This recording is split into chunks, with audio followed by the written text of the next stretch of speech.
And I know everybody's afraid, everybody's scared, everybody gets nervous, even still, when you do things. But I just said to that person, I said, well, my desire is always greater than my fear. But you got to think about what's the worst that could happen? If you don't go for it, what are you going to do? You go back to where you were and then hate yourself forever for not really going for it. And so that was always my attitude, my philosophy, and still is.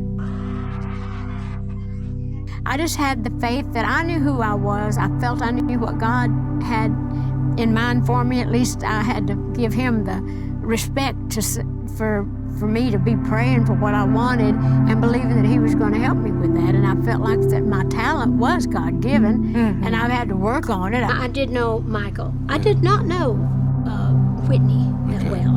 I'd seen her a time or two. They were both very spiritual and very, tender-hearted, very good people. Little Michael was just like a little angel to me.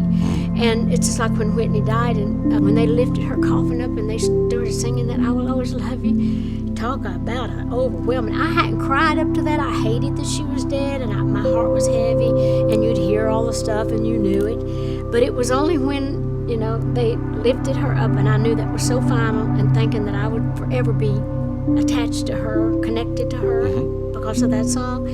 And then I saw my own self. I thought, now there'll be two things, 2 times that song will be played at a funeral for sure. That was at her funeral and at mine. I'm sure that that'll be the song that they would play. And then the fact that they died too soon for the reasons that they did, that's really hard. I never, thank God, I never got caught up in that world of drugs and alcohol.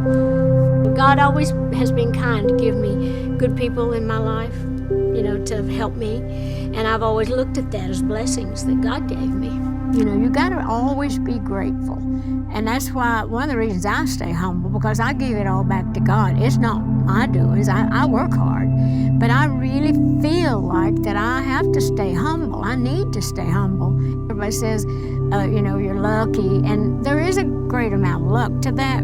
But it's really blessing. It's really, you've been blessed. And I truly feel blessed. I count my blessings more than I count my money. Let's put it that way. I know the Lord giveth and the Lord taketh away, but I'm very grateful that I've been blessed.